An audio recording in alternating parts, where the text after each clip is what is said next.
Good morning, बच्चों. I am faculty of IRS. I will be teaching you biology for class 9, and we'll start with the first chapter, that is cell. Okay.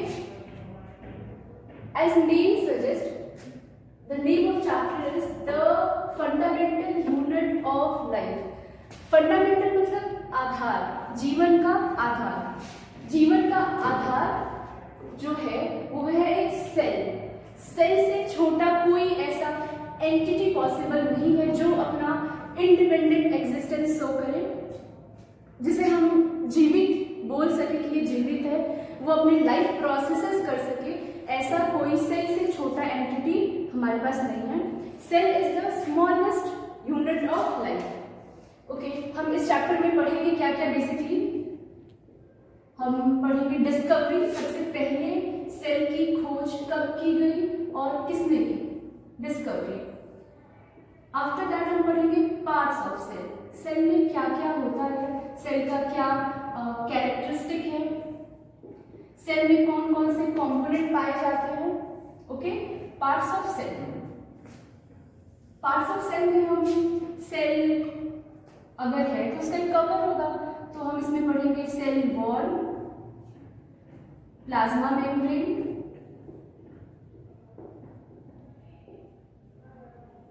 इसी को हम एक और नाम कहते हैं सेल मेम्ब्रेन. अभी मैं इंट्रोडक्शन दे रही हूँ आपको कि हमें इस चैप्टर में पढ़ना क्या क्या है. ठीक है, अभी हम वन बाय वन सारा कंपोनेंट डिटेल में पढ़ेंगे. ठीक है, आफ्टर दिस सेल में देखने को मिलता है हमें न्यूक्लियस. ओके, इसके बाद सेल ऑर्गेनेल्स, मतलब सेल में कंपोनेंट जो है, सेल को जो बनाते हैं वो सेल ऑर्गेनेल्स. ओके, सेल और ऑर्गेनेल्स में फिर काफ़ी सारे नाम आते हैं जो हम अभी वन बाय वन करके पढ़ेंगे. तो हम स्टार्ट करते हैं डिस्कवरी ऑफ सेल से. ठीक है,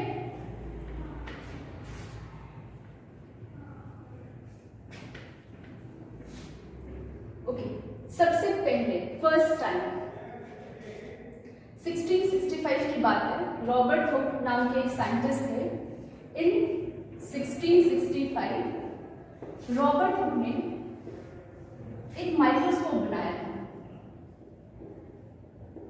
ठीक है, उस माइक्रोस्कोप में उन्होंने कॉर्क की स्लाइसेस को रख के देखा. ऐसे वो देख रहे थे, नॉर्मल एक्सपेरिमेंट्स कर रहे थे, काफी सारी चीजों को लाइक एग्जामिन कर रहे थे. तो while examining slice of cork. Cork क्या है? कॉर्क मतलब ट्री का बार्क. बार्क में से छाल, ट्री के छाल से हम कॉर्क बनाते हैं. ठीक है, इसे हम कॉर्क कहते हैं. तो उन्होंने कॉर्क की एक स्लाइस ली, एक पतला सा टुकड़ा लिया और उसको माइक्रोस्कोप में रख के देखा. ठीक है, ऐसे नॉर्मल वो साइंटिस्ट थे, अपने हिट एंड ट्रायल एक्सपेरिमेंट्स कर रहे थे. तो उन्होंने स्लाइस को माइक्रोस्कोप में रख के देखा, तो उन्हें कुछ दिखाई दिया. जो उन्हें दिखाई दिया वो उन्हें बहुत जाना पहचाना सा लगा. मतलब उन्हें लगा कि वो ऐसा स्ट्रक्चर उन्होंने कहीं तो देखा है, कुछ तो कहीं तो ऐसा है जहाँ पे ऐसे बिल्कुल जो स्ट्रक्चर मैं माइक्रोस्कोप में देख रहा हूँ वही स्ट्रक्चर मुझे ऐसे कहीं रियल लाइफ में देखने को मिला. वो स्ट्रक्चर जो उन्हें दिखाई दिया वो इस तरह का था. ऐसे इस तरह का स्ट्रक्चर था. इस तरह के कंपार्टमेंट्स इस स्ट्रक्चर में दिखाई दे रहे थे. तो ऐसा स्ट्रक्चर हमें देखने को मिलता है मधुमक्खी के छत्ते में, हनी कॉम्ब. ओके, तो उन्हें हनी कॉम्ब लाइक स्ट्रक्चर दिखा. ठीक है, उन्होंने बोला कि ये जो लाइक कॉर्क जो कि एक प्लांट का पार्ट है, मतलब वो एक प्लांट बॉडी है, उसको जब उन्होंने एग्जामिन किया तो उन्हें इस तरह के ऐसे खाली खाली रूम कंपार्टमेंट जैसे स्ट्रक्चर दिखाई दिए.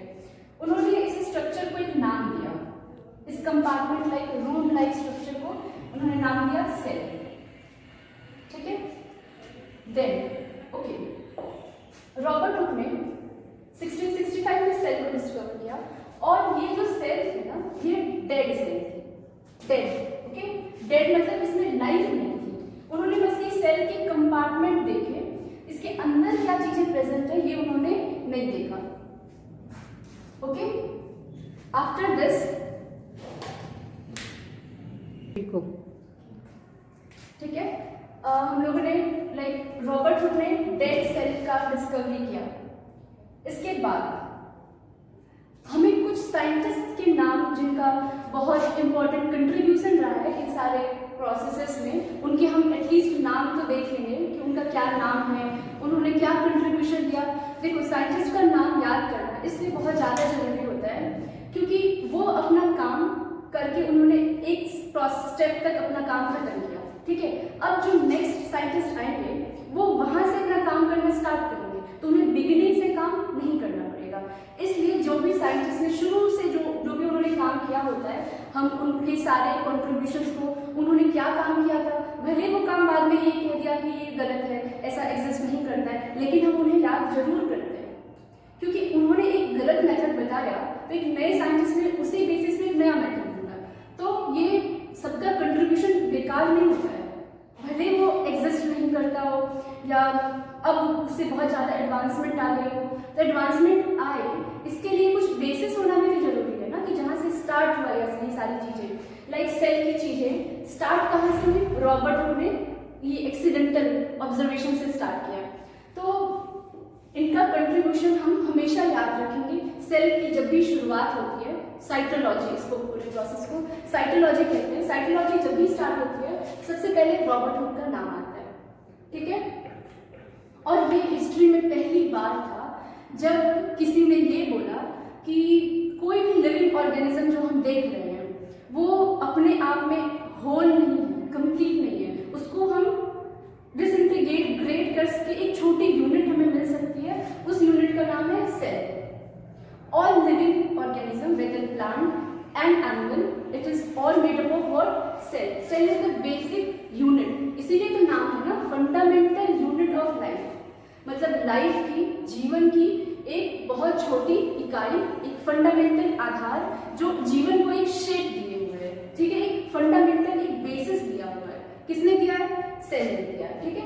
सबसे छोटी यूनिट को इसलिए हमने सेल बोला। जैसे कि एक एग्जांपल हम लेते हैं घर को हम, घर एज अ होल तो नहीं है ना अपने आप में, किसी भी शेप का घर हो, किसी भी साइज का घर हो, उसको वो ब्रिक से मिलके बना है, तो हम उस घर को हमेशा तोड़ सकते हैं और तोड़ते तोड़ते हमें एक छोटी यूनिट मिलेगी, दैट इज ब्रिक। वैसे ही सेल में, लिविंग बॉडी के केस में, प्लांट हो, एनिमल हो, कोई बहुत बड़ा प्लांट हो, कोई बहुत बड़ा एनिमल हो, कोई बहुत छोटा एनिमल हो, कोई यूनिसेलुलर ऑर्गेनिज्म हो, सबके केस में सेल हमें सबसे छोटी यूनिट मिलेगी, ओके।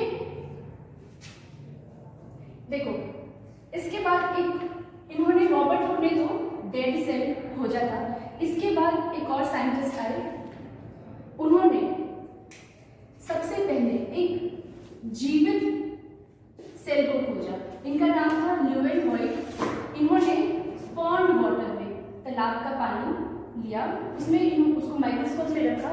इनका माइक्रोस्कोप जो था ना, रॉबर्ट हुक का माइक्रोस्कोप सबसे बेसिक था, पुराना था, प्रिमिटिव था। ल्यूवेनहोइक ने जो माइक्रोस्कोप यूज किया, इनका माइक्रोस्कोप लिटिल बिट एडवांस था, उनके से इम्प्रूव्ड था, ठीक है, इम्प्रूव्ड माइक्रोस्कोप इन्होंने यूज किया और इन्होंने पॉन्ड वाटर में एक लाइव सेल को खोजा। मतलब सबसे पहले जीवित सेल को खोजने का कंट्रीब्यूशन ल्यूवेनहोइक को जाता है, ठीक है। रॉबर्ट हुक ने डेड सेल खोजा, ल्यूवेनहोइक ने लाइव सेल खोजा पॉन्ड वाटर में।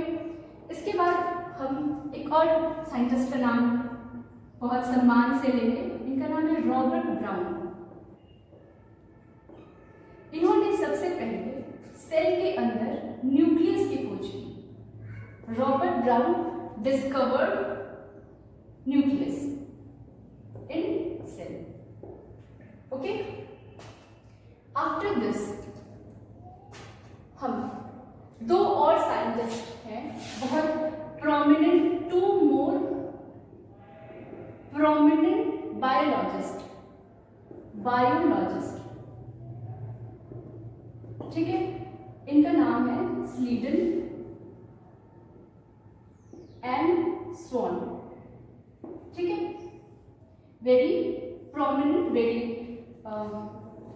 उस टाइम के बहुत ज्यादा विख्यात साइंटिस्ट दो, स्लीडन एंड स्वॉन। इन्होंने एक थियोरी दी, एक बहुत इंपॉर्टेंट थियोरी, एक बहुत रिवॉल्यूशनरी थियोरी ली, इन्होंने इन सब चीज को एक स्टेटमेंट दे दिया। जो खोजें इन्होंने की, रॉबर्ट ब्राउन ने, लोएनहुइक ने, लोएनहुइक और Robert brown and first is Robert Hooke, sorry.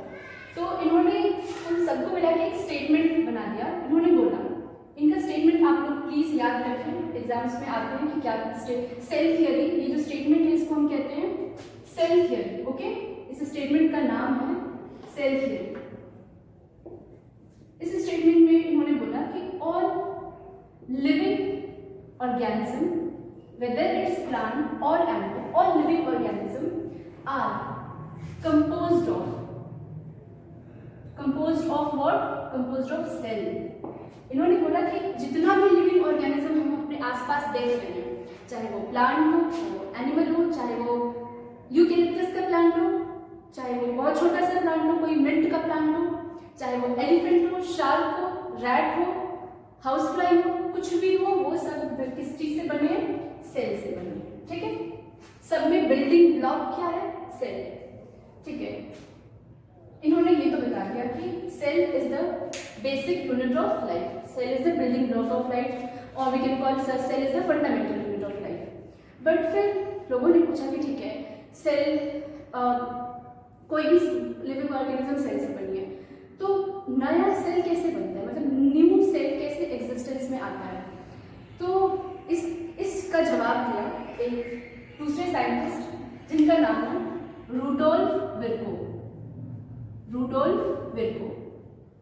आप लोग ये सारे जो नेम्स है ना, ये सारे नेम्स आप लोग को बिल्कुल याद होने चाहिए कि नेम्स उन्होंने क्या कंट्रीब्यूट किया, उन्होंने क्या टर्म दिया, किस चीज की खोज की, ये सारी चीजें बहुत इंपॉर्टेंट है।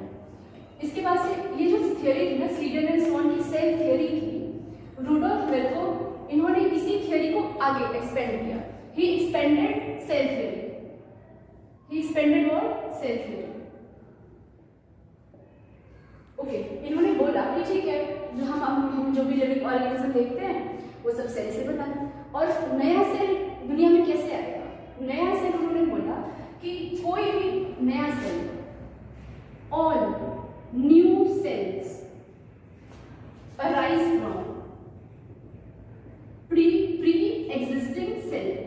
What? Pre-existing cell. It's very important. This statement is very important. Actually, everything is important. This statement is also very important. It comes as a question, as a name question. कि Rudolph विर्को का क्या, उन्होंने क्या किया था? He further expanded the cell theory given by Sweden and Swan. According to them, all living organisms are composed of cell. That is true. And he said all new cells comes from what? Pre-existing cells. ठीक है, तो ये सारी चीजें आपको बिल्कुल learn होनी चाहिए। ये तो बहुत ही बेसिक है, और ये हिस्ट्री है, साइकोलॉजी की हिस्ट्री है। ठीक है, इसके बाद हम लोगों को कई और चीजें देखने को मिली। अब इस टाइम तक ना क्या हुआ था, जो माइक्रोस्कोप थी वो अब एडवांस होने लगी। जैसे कि हम लोगों ने पहले फोन देखा था, फोन जब स्टार्टिंग में आया था तो ऐसे सिंपल फोन हुआ करता था, फिर फोन कितना एडवांस होने लगा, अब तो कितना ज़्यादा ही एडवांस फोन आने लगा है। वैसे ही जब माइक्रोस्कोप एडवांस होने लगे, ओके, फिर एडवांस माइक्रोस्कोप आने लगे, मतलब प्रिमिटिव माइक्रोस्कोप था, फिर उससे थोड़ा बेहतर माइक्रोस्कोप आया, फिर इलेक्ट्रॉन माइक्रोस्कोप आया, इलेक्ट्रॉन माइक्रोस्कोप। और जब इलेक्ट्रॉन माइक्रोस्कोप आया ना तो जादू हो गया। कैसा जादू? बहुत सारी चीजें जिसका अस्तित्व होता है ये इंसान को पता ही नहीं था, ये हमें कुछ भी पता ही नहीं था कि ये भी होते हैं हमारे आसपास, हमारे बॉडी पे, हमारे आसपास की हवा में, पॉन्ड्स में, एवरीवेयर। इनफैक्ट जितने हम नहीं है ना उतने ये हैं, उससे भी मिलियन टाइम्स ज़्यादा। तो ये बात बिल्कुल किसी को इस चीज़ का अंदाजा भी नहीं था कि माइक्रोस्कोप, इलेक्ट्रॉन माइक्रोस्कोप से जो यूनिसेलुलर ऑर्गेनिज्म है, मतलब जो माइक्रोस्कोपिक वर्ल्ड है, जो दुनिया सिर्फ माइक्रोस्कोप से दिखाई देती है, माइक्रोस्कोपिक वर्ल्ड, ये वर्ल्ड में जादू आ गया, हमें बहुत सारी चीज़ें दिख गई माइक्रोस्कोप में। मतलब जैसे पहले नहीं तो बीमारियाँ, तो जब से इंसान है तब से बीमारियाँ, नॉर्मल ट्यूबरक्लोसिस, टाइफाइड, और भी जितनी माइक्रो ऑर्गेनिज्म से होने वाली बीमारियां हैं, वो बीमारी किसी को इस बात का अंदाजा ही नहीं था कि माइक्रो ऑर्गेनिज्म से होता है वो बीमारी। ठीक है, ओके। माइक्रोस्कोपिक वर्ल्ड का पता चला, जैसे कि कई सारे ऑर्गेनिज्म पता चले, अमीबा, पैरामीशियम, ये सब नाम सुना होगा आपने, नहीं सुना तो अब सुनो। Amoeba, paramecium, Chlamydomonas, east, okay. बहुत सारे ऐसे माइक्रोस्कोपिक ऑर्गेनिजम्स का पता चला हमें। ये सारे जो ऑर्गेनिज्म है ना, इन्हें हम कहते हैं यूनिसेलुलर। यूनिसेलुलर मतलब यूनि मतलब single, uni means single, cellular मतलब सेल, मतलब सिंगल सेल। इनकी जो बॉडी थी वो सिंगल सेल से बनी हुई थी, मतलब single cell is capable of independent existence. एक सेल, अमीबा में क्या होता है, एक सेल होता है ना, एक सेल है, जिसका न्यूक्लियस है। ये जो सेल है, एक अकेली सेल, ये अपना इंडिपेंडेंट एग्जिस्ट कर सकती है, ओके। ये अपना सारा लाइफ प्रोसेस, जिंदा रहने के लिए हमें सांस लेना है, हमें न्यूट्रिशन चाहिए, हम एक्सक्रीशन करते हैं, हमारे बॉडी में फ्लूइड्स ट्रांसपोर्ट होते हैं, तो ये सारा प्रोसेस ये एक अकेली सेल परफॉर्म कर सकती थी। सारे लाइफ प्रोसेस को ये एक अकेली सेल कर सकती है, लाइफ लेके चल सकती है सारे लाइफ प्रोसेसेस को।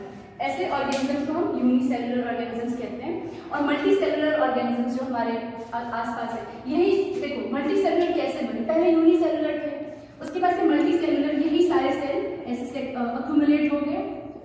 इन्होंने बोला कि हम अकेले नहीं रहेंगे, हम थक गए, हम बोर हो गए, हमें अकेले नहीं रहना, हमें ग्रुप में रहना है। तो ऐसे यूनिसेलुलर जो सेल्स थी, सिंगल सेल्स ऐसे अक्यूमुलेट होके मल्टी सेलुलर ऑर्गेनिज्म बनने लगे। ठीक है, मल्टी सेलुलर ऑर्गेनिज्म। ठीक है, उसके बाद क्या हुआ कि ये जो मल्टी सेलुलर थे, इन्होंने बोला कि ऐसा करते हैं कि हम लोग इतने सारे हैं, हम लोग अपना काम बांट लेते हैं। तुम क्या करो कि तुम रिस्पायरेशन, सांस लेने में, तुम सांस लेने का जो सांस लेने के लिए जो प्रोसेस होते हैं तुम वो परफॉर्म करो। इतने सेल ने सोचा कि चलो ठीक है, हम डाइजेशन का प्रोसेस करेंगे। कुछ सेल्स ने बोला कि ठीक है, हम रिप्रोडक्शन का प्रोसेस करेंगे। तो ऐसे इन सारे मल्टी सेलुलर ऑर्गेनिज्म में फिर क्या हुआ, लेबर का डिवीजन हो गया, डिवीजन ऑफ लेबर। ठीक है, अपना काम बांट लिया सेल ने। इसी को हम टिश्यू कहते हैं। फिर टिश्यू से ऑर्गन्स बनते हैं, ऑर्गन से ऑर्गन सिस्टम बनते हैं, और ऑर्गन सिस्टम से कंप्लीट कॉम्प्लेक्स ऑर्गेनिजम्स बनते हैं। तो यहाँ तक बच्चों हम लोगों ने पढ़ लिया। इसके बाद हम सेल के कौन कौन से पार्ट होते हैं, सेल में क्या क्या पाए जाते हैं, कौन कौन से कंपोनेंट हैं, उनका क्या फंक्शन है, ये हम पढ़ेंगे नेक्स्ट क्लास में। आप लोग ये पूरा एटलीस्ट एक बार नोट कर लें कॉपी में, सारे जो नेम्स, इंपॉर्टेंट नेम्स, ईयर, उन्होंने क्या खोजा, ये सारी चीज़ें, क्या थियोरी थी, ये सारी चीज़ें आप अपनी कॉपी में नोट कर लें। एटलीस्ट एक बार रिवाइज करके रखें। नेक्स्ट हम नेक्स्ट क्लास में पढ़ेंगे। ठीक है, थैंक यू।